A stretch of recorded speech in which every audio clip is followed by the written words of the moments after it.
Bueno, no sé si hablo yo, prefieres tú hablar al final, ¿no? O prefieres hablar ahora. Bueno, es que he llegado descolocado, o sea que... Porque viene en avión y todavía está aterrizado. Pues vamos a ver. Bueno, el motivo antes de dar ya mi charla o mi intervención, claro, aquí ha habido muchos cambios, porque en principio iba a ser en un convento, iba a ser de otra manera, en fin, los que me conocen saben, yo prefiero hablar de pie, aquí esto es muy estrecho, yo soy muy ancho, o sea, voy a hablar sentado y bueno, estaba preparado, entre comillas, como una especie de lección que íbamos a dar pues en el convento donde se iba a celebrar el acto, en fin, que público, el boicot, venga de donde venga el boicot, bueno, pues nos ha impedido. Entonces voy a hacer una mezcolanza, porque a mí no me gusta leer, me gusta más bien discursear, pero debido al contexto en el que estaban pensadas estas jornadas, pues iba a leer algo. Y lo primero, antes de entrar en materia, es explicar por qué esta materia. Lo que voy a tratar es del enfrentamiento revolución contra revolución. Y es porque no estamos aquí en Granada para hacer solo carlismo. No, nosotros lo que estamos es aquí para hacer contrarrevolución. Lo que pasa es que en España, por X motivos históricos que no vamos a entrar, la contrarrevolución, bueno, pues siempre la ha llevado a cabo el carlismo.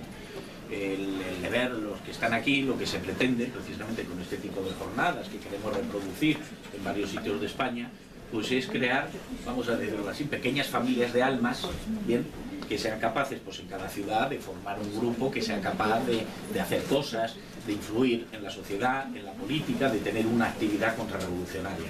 No se trata de hacer carlismo, se trata de hacer contrarrevolución. ¿Por qué? Porque hay un error, hay muchos, a lo mejor aquí, de los aquí presentes, bueno, pues uno se define anticomunista, otro se define antiliberal, bueno, todo eso no es ni más ni menos el liberalismo, el comunismo, el socialismo, el anarquismo, el materialismo que vivimos son diferentes rostros de una sola realidad, que es la revolución. Lo que hay que hacer es, lo que hay que ser es contrarrevolucionario. En cada momento, el contrarrevolucionario tiene que hacer frente al enemigo que en ese momento histórico le corresponda. En ocasiones ese enemigo puede ser el comunismo, pero en ocasiones puede ser como yo mismo. Hoy en día el enemigo no es el comunismo ni el liberalismo, es una nueva forma que lo integra todo. Porque tenemos a gente de izquierdas que en lo económico es liberal, en lo social es de izquierda, tenemos a gente supuesta de derechas que son liberales en lo económico y también son progresistas en lo moral o en lo ético. Entonces lo que tenemos que tener claro es qué es revolución y qué es contrarrevolución. Bien, lo primero, no voy a hablar en mi autoridad, voy a leer unos textos un pelín amplios, pero ya digo que esto estaba preparado para otro contexto. Bien, un pelín amplio, tres textos, uno de San Alfonso María Griñón de Montfort, otro de San Pío X y otro de Pío XI. ¿Por qué estos textos? Bien, porque un católico no tiene la obligación de ser carlista, pero un católico tiene la obligación de ser contrarrevolucionario. Bien, una obligación moral grave. Bien, que viene en la doctrina de la Iglesia, en la doctrina perenne de la Iglesia. Hoy en día se pueden escuchar muchas voces, vamos a decir así, de la Iglesia jerárquica, bueno, que parece que ha sustituido la teología de la historia por la teología de la reconciliación con todo, ¿no? Vamos a ver, esta doctrina es perenne y hay que seguirla. Entonces voy a leer, aunque son un poco amplios, sinceramente, son tan claros, además incitan al algo de manera tan clara a la actuación, que es lo que se pretende aquí, que por eso lo voy a leer. El primer texto es de San Luis María Griñón de Montfort, bien, del Tratado de la Verdadera Devoción, y dice así: Dios no solo ha creado una enemistad, sino enemistades, y no solo entre María y el demonio, sino entre la descendencia de la Santísima Virgen y la del diablo. Es decir, que Dios ha levantado enemistades, antipatías y odios secretos entre los verdaderos hijos y servidores de su madre y los hijos y esclavos del demonio. Por eso no se aman mutuamente ni tienen correspondencia interior unos con otros. Los hijos de Belial, los esclavos de Satanás, los amigos del mundo, pues estos distintos nombres significan una misma cosa, han perseguido incesantemente hasta aquí y perseguirán todavía más que nunca a aquellos que pertenezcan a la Santísima Virgen. Así como en otro tiempo Caín persiguió a su hermano Abel y Esaú a su hermano Jacob, que son figuras de los réprobos y de los predestinados.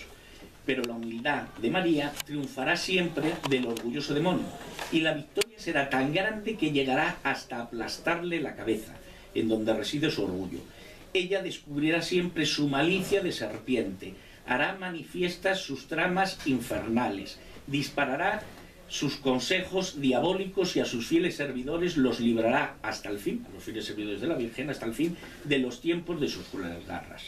Pero el poder de María sobre todos los diablos brillará particularmente en los últimos tiempos, en que Satanás pondrá asechanzas a su talón, es decir, a sus humildes esclavos y a sus pobres hijos, que ella suscitará para hacerles la guerra.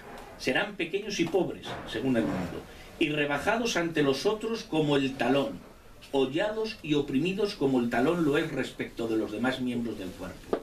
Mas en cambio serán ricos de las gracias de Dios, que María les distribuyó abundantemente, grandes y exaltados en santidad delante de Dios, superiores a toda su criatura por su celo inflamado y tan fuertemente apoyados en el socorro divino, que con la humildad de su talón, en unión de María, aplastarán la cabeza del diablo y harán triunfar a Jesucristo.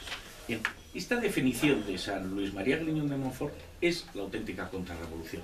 Es decir, hay una guerra entablada entre el bien y el mal, entre Satanás y Dios. Bien, María, la patrona de... además, esto en España se ve con muchísima más claridad. La patrona de la contrarrevolución es la Inmaculada Concepción de María, es lo más puro pisando lo más impuro, lo más réprobo. Bien, precisamente este dogma fue defendido tradicionalmente por España. Existía el voto inmaculista que teníamos que defender los colegios de abogados, los colegios de médicos, los ayuntamientos, todos en España durante siglos, muchísimo antes de que se definiera el dogma, defendíamos la Inmaculada Concepción. Entonces nos dice claramente hay una lucha entre el bien y el mal. Bien, los más humildes, porque muchas veces nos creemos, decimos, bueno, ¿qué podemos hacer nosotros frente a toda esta revolución que se señorea hoy en día, no solamente de España, sino de la civilización occidental, del mundo entero? ¿Qué podemos hacer nosotros?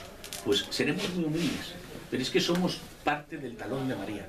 Es decir, los que nos mantengamos firmes en la fe, o tengamos esa intención, ya recibiremos las gracias de Dios, vamos a participar de esa batalla en la posición más humilde.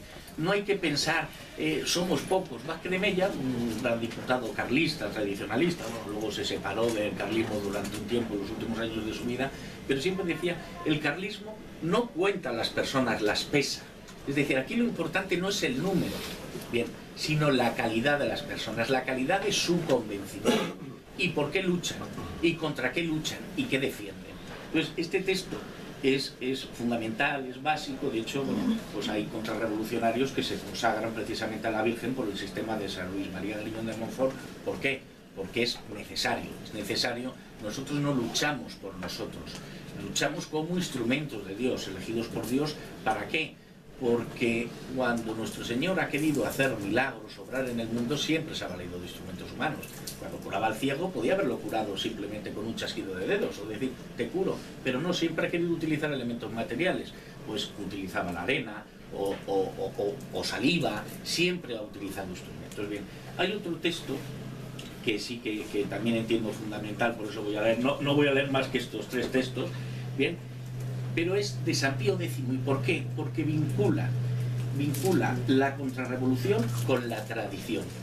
Vamos a ver, se puede ser de muchas maneras contrarrevolucionarios. Hay en países, por ejemplo en Francia, bueno, los típicos contrarrevolucionarios allí son los vendeanos, que fueron los que de verdad se enfrentaron a la Revolución Francesa, los primeros un poco que se organizaron en contra de esos nuevos tiempos, de esa modernidad que se nos venía encima. Pero lo que está claro es que todo contrarrevolucionario tiene que respetar la tradición, tiene que ser tradicionalista. Que esto es un mandamiento, el respetarás a padre y madre, y en la tradición no es ni más ni menos que respetar aquello que hicieron nuestros abuelos, nuestros bisabuelos, pensar que nuestros padres, nuestros abuelos no eran tontos, bien, que hicieron cosas que merecen la pena seguir defendiendo. Entonces, San Pío X, bueno, viene a decir en una de sus encíclicas mas cuiden esos sacerdotes de no dejarse extraviar en el délalo de las opiniones contemporáneas por el espejismo de una falsa democracia. No tomen de la retórica de los peores enemigos de la Iglesia y del pueblo un lenguaje enfático y lleno de promesas tan sonoras como irrealizables. Y aquí llega lo importante. Persuádanse que la cuestión social y la ciencia social no nacieron ayer, que en todas las edades la Iglesia y el Estado, concertados felizmente, suscitaron para el bienestar de la sociedad organizaciones fecundas, que la Iglesia, que jamás ha traicionado la felicidad del pueblo con alianzas comprometedoras, no tiene que desligarse de lo pasado. Antes le basta anudar con el concurso de los verdaderos obreros de la restauración social los organismos rotos por la revolución y adaptarlos con el mismo espíritu cristiano de que estuvieron animados al nuevo medio creado por la evolución material de la sociedad contemporánea. Porque los verdaderos amigos del pueblo no son ni revolucionarios ni innovadores, sino tradicionalistas. Claro, ¿qué es de lo que se trata? Lo que se trata es que la revolución ha sido una apisonadora, bueno, que ha ido eliminando todos los elementos que levantó la civilización cristiana. Bien, una de las cosas que hizo la revolución en sus primeros estadios, la masonería insistió mucho en ello, los ilustrados insistieron mucho en ellos, fue en echar todo tipo de basura, vamos a decirlo así, sobre la Edad Media. De hecho, el nombre Edad Media es un nombre, una connotación negativa que inventaron ellos. Esa edad se llama la cristiandad. En aquellos tiempos, en el siglo XII, en el siglo XIII, que fue el culmen de la cristiandad, bien, no somos conscientes de lo que se hizo entonces. Pero es que es entonces cuando se van creando las cajas para huérfanos y viudas en los colegios profesionales, en los gremios. Se construyen aquellas inmensas catedrales. Toda la vida giraba en torno a la parroquia, a la catedral, las festividades, el calendario laboral era el calendario. Había muchas más fiestas que ahora, se trabajaba menos, porque había multitud de los santos, del lugar, celebraciones religiosas. Bien, se creó la universidad, el concepto de universidad. Es decir, todo esto que después, hoy en día presumimos de ello, ya existía en aquella época. ¿Qué hace la Revolución Francesa? Que es el primer estadio belicoso, tenemos como antecedente, luego hablaremos de ello, Lutero, ¿no? Pero en fin, el primer estadio ya belicoso de verdad de la Revolución fue la Revolución Francesa. ¿Qué es lo que hace? Acaba con los gremios, acaba con la autonomía municipal, acaba con la familia, porque atenta contra la familia. Luego, si nos da tiempo, porque quiero dejar mucho más tiempo a Barricoa que a mí, entonces miraré el reloj un poco y si no da tiempo entraremos en esos detalles. Pero bueno, lo anula todo. Entonces, ¿qué nos dicen los papas? No, es que nos llama obreros para construir, obreros de la restauración social. Dice, es que hay que restaurar todo aquello. Bien, todo eso, ¿cómo se hace? Como se hizo en aquellos siglos. Bien, creando familias espirituales, es decir, gente comprometida en lugares concretos a hacer la contrarrevolución concreta. La contrarrevolución no se hace en el abstracto, se hace en lo concreto. En un sitio pequeño, bueno, pues se van reuniendo de vez en cuando, los que piensan igual, van trayendo amigos, van intentando, bueno, pues vamos a hacer alguna asociación, vamos a hacer un acto de caridad, vamos a intentar fundar un colegio, vamos a intentar fundar un periódico, lo que sea, cosas concretas. Y así es como se levantó, pues, aquella cristiandad. Y otro texto básico, y luego ya no leo más, tiene el texto, bueno, que simplemente nos anima. Sin embargo, la dulce esperanza de que la fiesta anual de Cristo Rey, que se celebrará enseguida, impulse felizmente a la sociedad a volverse a nuestro amadísimo Salvador. Preparar y acelerar esta vuelta con la acción y con la obra sería ciertamente deber de los católicos. Pero muchos de ellos parece que no tienen en la llamada convivencia social ni el puesto ni la autoridad. Es indigno les falten a los que llevan adelante de sí la antorcha de la verdad. Estas desventajas quizá procedan de la apatía y timidez de los buenos, que se abstienen de luchar o resisten débilmente. Con lo cual, es fuerza que los adversarios de la Iglesia cobren mayor temeridad y audacia. Pero si los fieles todos comprenden que deben militar con infatigable esfuerzo bajo la bandera de Cristo Rey, entonces inflamándose en el fuego del apostolado, se dedicarán a llevar a Dios de nuevo los rebeldes e ignorantes y trabajarán animosos por mantener incólumes los derechos del Señor. Es decir, deja claramente que hay que vencer la apatía y la timidez. Eso sí, cuando hablamos de la contrarrevolución, hay que tener claro una cuestión. Ser contrarrevolucionario no quiere, y lógicamente nosotros somos religiosos, tenemos que traer el reino social de Cristo Rey. Reino social. Es decir, los contrarrevolucionarios no se tienen que dedicar, sobre todo ante la situación de crisis de la Iglesia. Todo el mundo habla de la crisis de la Iglesia, de que a veces que si nuestra jerarquía a veces pues, se muestra muy tibia o que a veces no toma la postura correcta. Bien, los contrarrevolucionarios no es un movimiento que surja para tener teólogos, ni para la lucha teológica, ni para cuestiones litúrgicas, no. El campo acotado de la contrarrevolución es lo social y lo político. Es decir, nosotros no somos una orden religiosa, no estamos para restaurar el esplendor de la Iglesia en estudios teológicos, eso le corresponderá a otros, porque la contrarrevolución tiene, el catolicismo pues tiene diferentes puestos para cada cual. A nosotros cuando hablamos de contrarrevolución es la lucha social y política, volver a restaurar pues esas asociaciones laborales, esas asociaciones municipales, etcétera, etcétera. Bueno, y nos dice vencer la apatía y la timidez. Bueno, entonces, ¿qué es la revolución? No voy a entrar en detalles, es una pena porque al principio iba a venir aquí a Granada, pero al final pues yo creo que le ha vencido la pereza y va a venir Luis María Sandoval. Bien, y Luis María Sandoval tiene dos muy buenos trabajos, quizás de los mejores que hay sobre la contrarrevolución, ¿no? Las 55 tesis sobre la contrarrevolución, publicadas ambas en Verbo.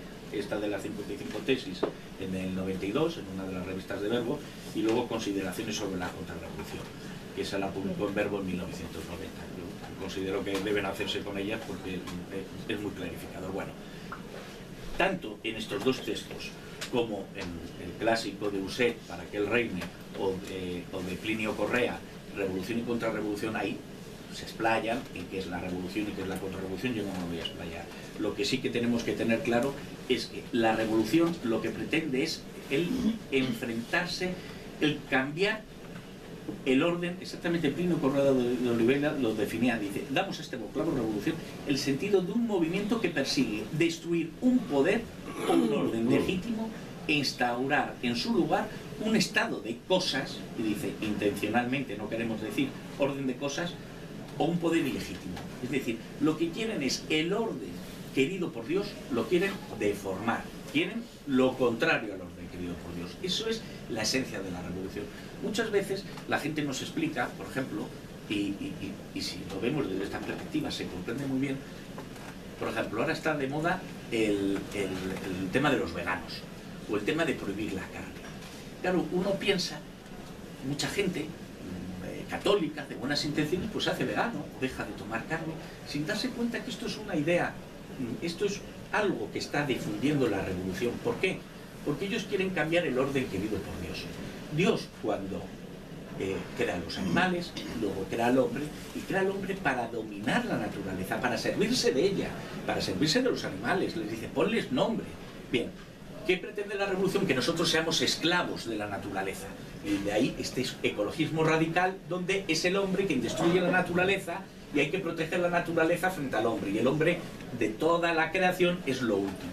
Bien, es cambiar el orden querido por Dios.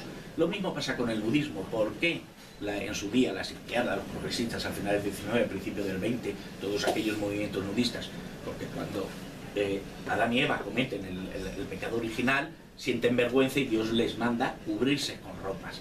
Bien, si vamos analizando así las cosas, nos vamos dando cuenta de por qué determinados movimientos que de repente surgen, el tema del veganismo, o el tema de prohibir la carne, ¿por qué? ¿Por qué eso? Y es simplemente por llevar la contraria a lo que Dios ha querido.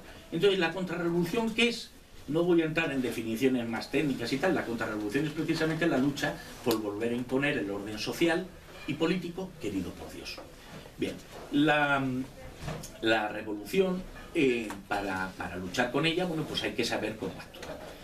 Hay un texto que sí que no voy a leer, pero en fin, de Pío XII, que era muy claro. Era muy claro porque viene a estudiar un poco las fases, ¿no?, que ha seguido la revolución. unas fases históricas que se han ido desarrollando, empiezan con Lutero. Lutero es el primer antecedente que podemos decir, bien, después pues, llega un gran periodo que es el de la Revolución Francesa, después la Revolución Comunista, y ahora pues, podemos decir que estamos en una cuarta revolución, que es esta revolución de género. Bueno, aquí cada autor sostiene una cuarta y algunos que hablan de una quinta revolución. Yo prefiero hablar de una cuarta, es decir, el pensamiento de la revolución es, el hilo motor es el igualitarismo. Por eso el carlismo no es igualitario. Nosotros somos elitistas, pero no una élite de la sangre ni élite del dinero, sino una élite del esfuerzo personal, del valor, de la religiosidad, en el sentido, los mejores, perfectamente, el mejor de los que se encuentra aquí en España puede ser una persona que no sepa leer ni escribir, que no haya recibido estudios, bien, porque esa es la élite moral. Bien, ¿y por qué es el igualitarismo? Si vamos viendo las fases de la revolución, claro, Lutero, ¿qué es lo que pretendió? El igualitarismo en el plano religioso. Lutero lo que pretendía es que no exista iglesia jerárquica. Aquí cualquiera, no hace falta que sean los obispos, sea el papa, tal, quien interprete los evangelios, libre interpretación, cada cual interpreta los textos. Bien, todos somos iguales y todos tenemos capacidad de interpretar los textos. La segunda revolución, la francesa, era el igualitarismo en lo político. Venga, aquí todos votan, todos deciden, todos valen igual, que luego todo esto es un engaño. ¿Por qué? Porque el demonio, lo sabemos, siempre nos tienta y nos ofrece lo que luego nos va a arrebatar. Cuando el demonio le ofrece a uno, te daré libertad, te daré riqueza, al final lo que le das es esclavitud, lo que le das es pobreza. El demonio siempre engaña con lo mismo. Bueno, la Revolución Francesa es el igualitarismo en la cuestión política. Todos vamos a participar. La Revolución Comunista, el igualitarismo en lo económico. Como no existe la propiedad privada, la propiedad es pública, todos tienen la misma relación con respecto a la propiedad. Y la cuarta revolución está la de género, ya no existe diferencia entre hombre y mujer. Bien, ahora cada cual es lo que quiera, puede elegir libremente porque todo es lo mismo y todo da igual. Bien, por eso nosotros debemos tener claro el tema del igualitarismo, porque cuando oímos eso de igualdad, por eso cuando he hecho Telmo la defensa de los fueros, claro, hay muchos, seguramente de los que estén aquí, que estarán en contra de los fueros, dirán, uy, eso de los fueros, eso es una locura, eso es romper España y tal. Bueno, pero los fueros no es ni más ni menos que nos hemos mal acostumbrado a pensar que los fueros es aquello de que Navarra tiene una regulación, una legislación propia, y Vascongadas tiene una, y que antiguamente Castilla tuvo otra. No, es que los fueros empiezan desde más abajo. Es que lo primero que hay es un fuero familiar. Es que uno, el cabeza de familia, es el rey en su casa. Nadie, absolutamente nadie, puede entrar en su casa a disponer, por ejemplo, sobre la educación de los hijos.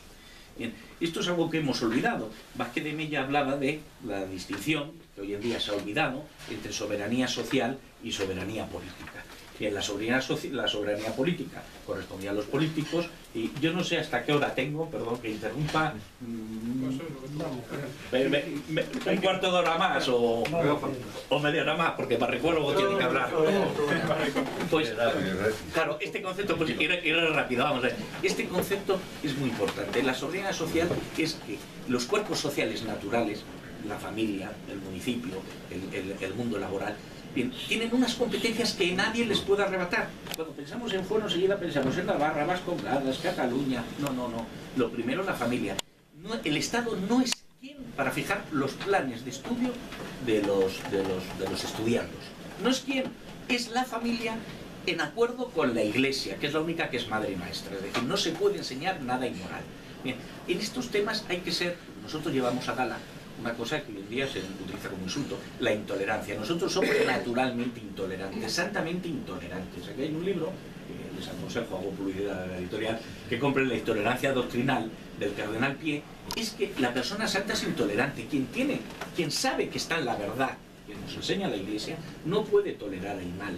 Lo podrá tolerar a efectos prácticos, pues si los malos son más, pero lo que no se puede hacer es llegar a decir, bueno, el mal lo dejamos ahí, no, hay que luchar por quitar ese mal. Bien, pues esto es el fuero en la familia, el fuero en los municipios. Son los municipios los que deben ser autónomos. ¿Qué es esto de que los municipios no tengan capacidad, por ejemplo, descendiendo a cosas prácticas, que es esto de que los municipios no tengan capacidad económica propia. Y como no tienen capacidad económica propia, pues tienen que inventarse el tema de las licencias urbanísticas y de ahí viene toda la corrupción económica en España. ¿Por qué? Porque no se ha reconocido al ayuntamiento lo que le correspondía, esa libertad de, si esta gente, estas personas trabajan aquí, ¿por qué la declaración de la renta no va parte directamente al municipio? Bien, son cosas prácticas que están ahí. Y otra cuestión práctica, simplemente por entrar en esto de la soberanía social, es que nos hemos olvidado que todo lo que nos proponen hoy en día, todo es mentira. Aquí, cuando se aprueba la Constitución y viene la democracia, dice, oye, al fin los españoles pueden decidir, tenemos otra vez cortes, porque con Franco las cortes se anularon tal, y eran mentiras, y no sé qué, bueno, lo único que sabemos a ciencia cierta es que las primeras cortes del mundo fueron en España, fueron en Castilla. Bien, y las cortes surgen primordialmente para que el rey no pudiera poner impuestos sin el consentimiento del pueblo, de quien debía pagar esos impuestos. Bueno, pues aquí en España se aprueba la Constitución y se dice, se crea en un artículo, que ahora sinceramente no recuerdo de memoria, pero se crea la iniciativa legislativa popular. Si se reúnen X firmas, bien, se puede llevar un proyecto de ley para que se vote en las Cortes. Pero se dice en ese artículo, quedan excluidas de esta materia, bien, la materia correspondiente a cuestiones penales y la materia tributaria. Es decir, que no podemos, por ejemplo, reunir 6 millones de firmas y llevar a las Cortes para que desaparezca el IVA o para que desaparezca el IRPF, con lo cual se ha desnaturalizado el sentido de las Cortes. Entonces nos dicen que esto es una democracia y ¿por qué yo no puedo votar directamente sobre el tema de los impuestos? ¿Por qué yo no puedo decir, oiga, que bajen los impuestos, etcétera, para lo que surgen las Cortes?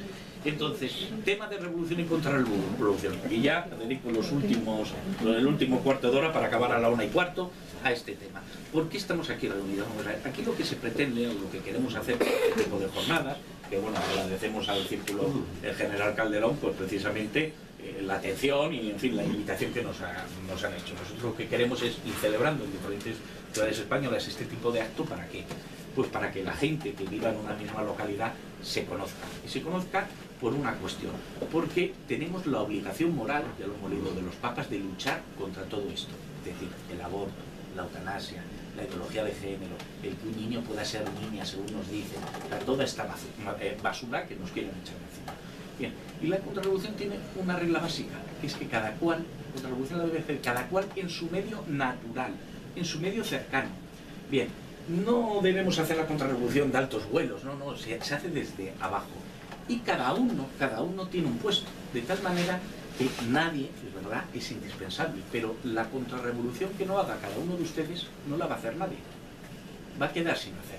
Entonces, este tipo de reuniones, ¿qué sentido tienen? Pues tienen pues que se conozcan ustedes, aquí, que son la inmensa mayoría, hay alguno que ha venido de Sevilla, he visto por ahí alguno que ha venido de Cádiz, bueno, los oradores que venimos de fuera, pero la inmensa mayoría de los que están aquí residen en Granada o en las cercanías. Bien, pues deben ustedes buscar la fórmula de por lo menos reunirse una vez al mes, a comer, a cenar, a tener ideas. Por ejemplo, lo que hacemos en varias ciudades es una vez al mes rezamos públicamente el rosario delante de, en el caso de Madrid, de las Cortes, bien, allí, y en otros sitios, bueno, por delante del ayuntamiento respectivo. ¿Por qué hacer esto? Porque lo que quiere este sistema es que lo religioso desaparezca del espacio público, hay que reconquistar el espacio público. Bueno, pues es un acto muy sencillo que pueden organizar ustedes, no hay que ser carlistas, simplemente aquí hay que ser católico. Bueno, pues ese tipo de cosas, una vez al mes, pues reunirse a rezar públicamente el rosario, pues realizar un encuentro mensual nada más, porque es necesario que ahora mismo con esto del COVID se nos ha impuesto el alejamiento social. Claro, es que el hombre ha sido creado por Dios para vivir en sociedad. Esto es algo que hasta los griegos, bien que todavía no tenían la revelación, hasta los griegos tenían claro. Solamente podemos vivir en sociedad y necesitamos la sociedad, porque el hombre es un ser sociable. Bien, entonces este distanciamiento social hay que vencerlo, porque mientras exista nos deja inhábiles para hacer nada. Muchos de los que hay aquí pues se refugian en, bueno, yo tengo mi familia, yo me preocupo porque mis hijos reciban una buena educación, porque no vean en televisión programas indecentes y tal y cual, y se creen que con eso, y son piadosos, y van a misa, perfecto, y está muy bien todo esto. Pero eso no es suficiente, porque es que no se da cuenta que la revolución va a venir y viene, está viniendo y ha venido, y llama a la puerta de su casa.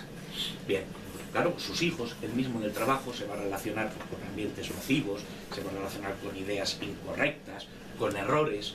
Y claro, solo no puede hacer esa lucha, porque precisamente la familia es una institución natural pero imperfecta. Cuando la doctrina de la Iglesia, la doctrina política tradicional habla de las sociedades, hay sociedades imperfectas en el sentido que necesitan de otro organismo superior, pues el municipio, la agrupación de familia, para subvertir determinadas necesidades. Un padre de familia puede dar de comer a sus hijos, pero no va a saber medicina para cuidar a sus hijos, necesita un doctor, necesita un ayuntamiento cada carreteras, que asfalte, etcétera, etcétera. Entonces, al ser imperfecto, necesita esa familia del apoyo de otras familias u otras organizaciones.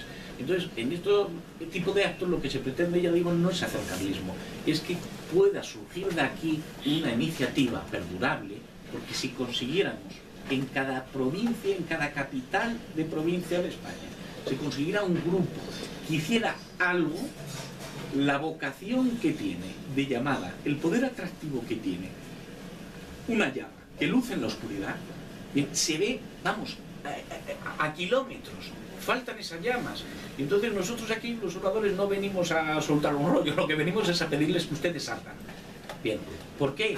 Porque ardan en la pasión, vamos a ver, algo que no se habla hoy en día en la Iglesia, vamos a ver, y esto lo tenemos que tener claro, es que existe cielo e infierno, por toda la eternidad. O nos salvamos o nos condenamos, por toda la eternidad. Pero muchos van al denominador mínimo común. Yo no entiendo mucho de matemáticas, pero ese tipo de cosas va a la salvación mínima. Bueno, yo puedo salvarme. Lo que no sabemos es que la salvación tiene sus grados. Es decir, cuando estemos en el cielo no vamos a estar todos en la misma posición, porque Dios es antigualitario. Bien, es justo. Bien, es caritativo, pero es antigualitario. Según cuenta Santo Tomás, según la virtud de cada cual, la santidad de cada cual, se estará más cerca o más lejos de Dios. Es decir, tengamos en cuenta que estamos aquí de manera temporal, que se nos va a juzgar por algo. Y se nos va a juzgar no por haber convertido a cientos de pueblos, nos va a juzgar por qué hicimos con nuestro entorno, con lo que nos rodeaba. Aquello poco que pudimos hacer, habrá algunos que puedan escribir un artículo, hay otros que pueden colgar carteles, hay otros, cada cual tendrá su posición. Porque esto es una milicia, lo decía San Pío X, es una milicia, o ya no me acuerdo si San Pío X o Pío XII, o Pío XI. Es una milicia bajo las banderas de Cristo Rey. Como la milicia, cada uno tiene su puesto. Y no se puede abandonar en medio de la lucha el rifle, la pistola, el arma que uno lleve. Bien, no podemos. Tenemos que estar hasta el final fieles en el puesto que nos ha correspondido. Y al final Dios dará el galardón que corresponda a cada cual. Pero nos tomamos estas cuestiones en serio o viendo, cuando Telmo ha contado la historia de su familia, bien, aquellos años tremendos de la Segunda República, si hoy en día uno mira la historia, con qué añoranza, qué tiempos tan buenos. No existía la ideología de género, no estaba difundido el aborto, aunque existía el divorcio, prácticamente no se practicaba. Bien, uno lo mira y dice, qué tiempos aquellos, ojalá viviéramos entonces. Hoy en día estamos muchísimo peor. Bien, pero ¿por qué no parece que estamos peor? Porque en aquellos días había hombres y mujeres valientes que supieron reaccionar contra aquello. El problema hoy en día es que no sabemos reaccionar porque nos han ido metiendo en la cabeza eso de la tolerancia, tienes que tolerar al diferente, tienes que tolerar el mal. Mire, hoy en día se habla mucho de tolerancia, pero seguro que nadie tolera 1.000.000 de euros. Como es bueno, no se tolera, uno está contento. Bien, solo se tolera lo malo y tenemos que aprender con paciencia, con tesón, con fe, porque nosotros somos instrumentos, que no nos arroguemos ningún mérito que no nos corresponda. Quien obra es nuestro Señor, no nosotros. Pero ser esos instrumentos. Y quiero acabar simplemente con una frase que a mí, o dos frases que a mí siempre me han impresionado, bueno, de una película que muchos de ustedes habrán visto, de una película de los años 40 que es Fray Escoba. Bien, la biografía de San Martín de Porres, ¿no? Y entonces, bueno, pues San Martín de Porres, pues ya eran los últimos días de su vida, pues tenía una fama tremenda de santidad, porque en efecto a través de él se habían logrado muchos milagros, ¿no? Entonces en aquella película, yo no sé si será real o no, si estará en la biografía, pero en aquella película hay un compañero suyo del convento momento, pues eso, muy bonachón y tal, que le pregunta, dice, vamos a ver, tú que eres santo, ¿cuál es el camino cuál es la vía para ser santo? Y entonces, claro, Fray Escoba, Martínez Porres, pues dice, mira, yo no soy santo, no sé por qué me preguntas. No sé, pero yo pienso que la santidad debe ser muy fácil. Debe ser intentar ser cada día mejor que el día anterior. Bien, un poco en la contrarrevolución es eso, intentar hacer cada día un poco más que el día anterior. Y luego hay otra frase que también me impresionó en aquella película, cuando le dan las gracias, porque claro, por su medio, bueno, pues salva a mucha gente que está enferma, hace muchos milagros, bueno, le dan las gracias a él, y entonces él dice, no, Fray Puerta, porque le da las gracias a Fray Puerta, no, el que abría la puerta. Le dice, mira, es como yo he llamado a la puerta y me la has abierto. Es como si para poder pasar yo diera las gracias a la puerta.